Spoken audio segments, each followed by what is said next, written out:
Action. I'm giving you the tools, right? I'm giving you the sandbox. I'm setting the table for you, but it's up to you to decide what you want to eat. Master Chief is human.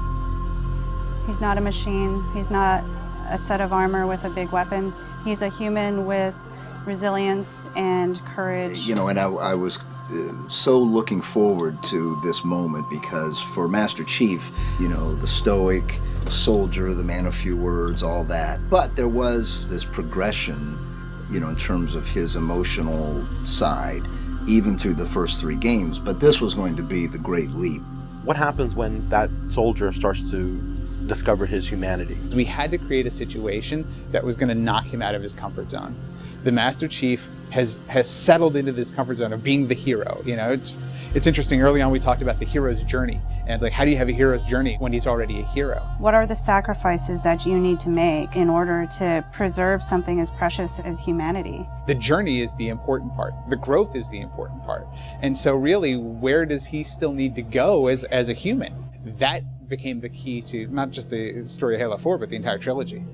We're really examining what sort of burdens a Guardian carries. In a lot of ways, the story that we're telling with Halo 4 is about putting Chief in circumstances where he's forced to change. He's forced to take stock of himself. In a way, Chief is a Guardian. Cortana is Chief's Guardian. The Forerunners were the Guardians of their own universe, and they might have to make a decision that not everyone is going to agree with and that some people might condemn.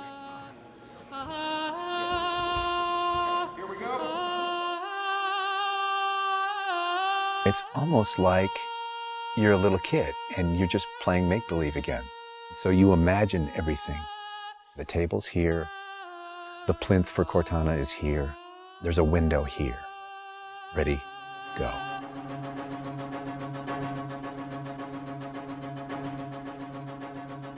How can we immerse the player even more in this world that we've built around them? I'm not doing this for mankind. How can we have Chief have to deal with his own humanity? Everything had to be predicated by what the character needs were and what direction the characters needed to go in. The art direction specifically for Halo 4 isn't about creating an emotional tone for Halo 4, it's about creating an emotional tone for every single moment and experience that the player needs to understand. Similar to movie set is that, you know, we build what we need to see. We can't look too far this way, it starts to fall apart. But back in here, things are looking good.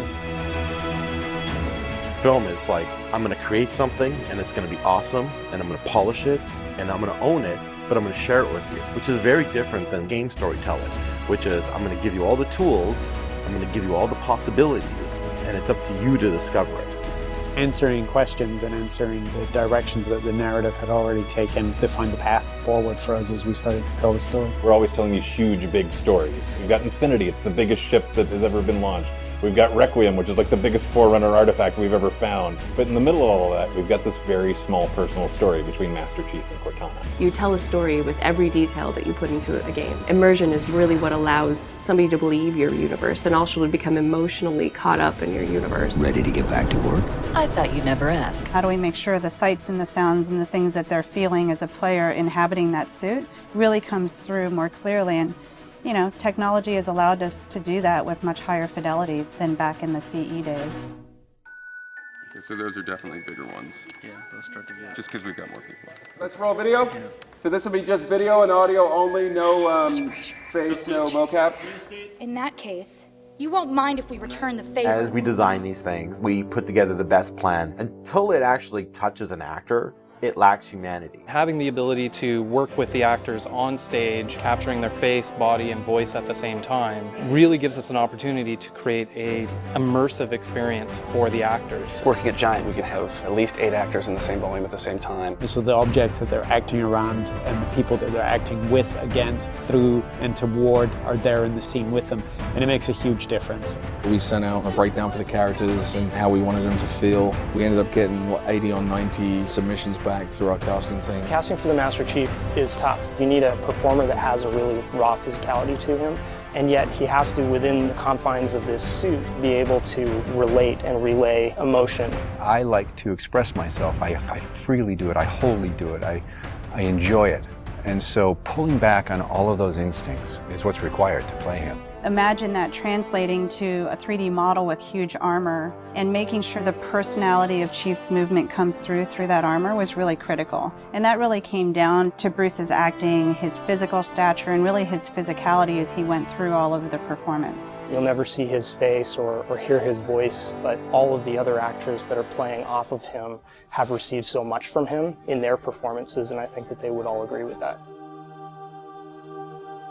This is the low-res asset of Chief. We were afforded a little bit more budget since he's our hero. From the art process, storytelling is just about engaging the player. You don't have to answer any questions. You don't have to take them through a lot of loops of feeling. The player's engaged. I think you've got the start. So Master Chief's a difficult one because he's a dude in a helmet. There's such particularly in science fiction, such a fantastic history of people being completely realized as people without having their face as a tool.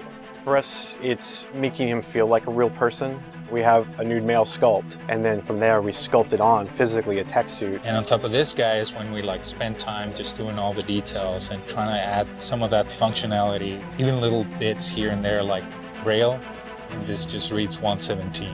I think it's connected to having even more modern visual flow when it comes to his lines, his design, the way you follow the outline of Master Chief. Trying to put it into an area where it feels realistic, that it feels kind of tankish. What do you think of a tank? You think square, you think metal, there's some wear and tear on the edges. So those things we want to grab, put them on the Chief so it communicates that. The fingers are missing here on these. They have armor caps that come on, but he doesn't have armor caps on his trigger finger or thumb finger so that he could have more tactile sense when he's shooting and loading his weaponry. The last thing we just changed was his visor. His visor picks up the elements based on the room that he's in. We want to take every inch of the character to tell a story as much as we can. Above all, he still needs to connect to the player and they still need to understand him as being that character. It's somebody who's been very loved over the last 10 years.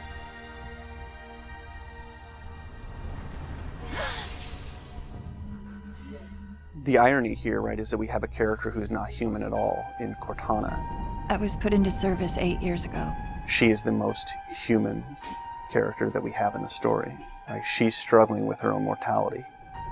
AIs deteriorate after 7, Chief. That's something that everybody struggles with. That's the most, human it gets. If we can just get back to Earth and find Halsey, she can fix this.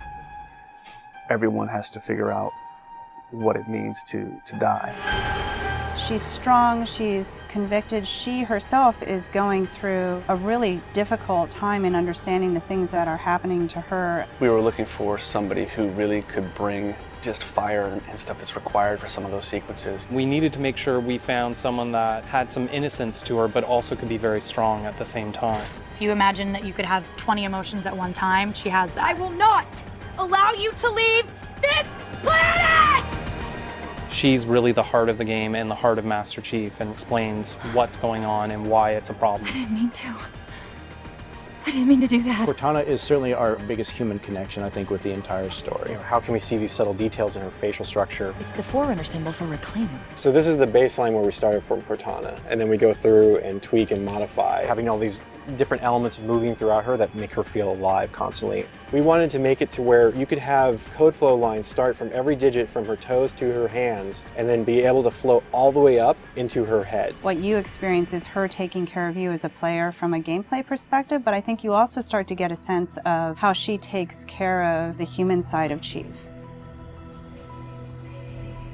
Wake me when you need me. They spotted us. Bringing Jen and Steve in and having them layer their voices over the character performances in the cinematics, that just brought the whole experience together. You look at just the number of lines that the Chief has had over the course of the franchise, and it's not a lot. How much firepower would you need?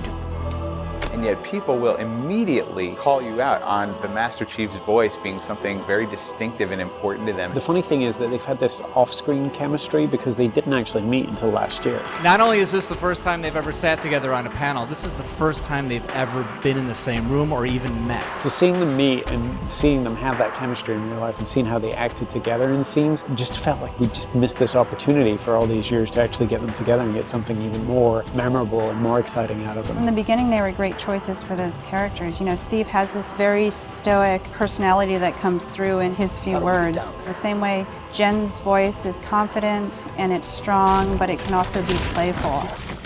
You do know you don't have to wait until the last minute just to impress me, right? In many ways, Halo 4 is the first act. We want a player to be able to ask themselves what it is to be a hero. Is the sacrifice worth it? I often think of him as like Atlas, you know, like he's got the weight of the world on his shoulders all the time. Chief and Cortana are the same person, but she has always been the reflection of his humanity. People don't play Halo to watch a soap opera, and yet you don't want to just be kind of pulp. To me, it's a natural progression of this story, and it takes this relationship to the place it should go to.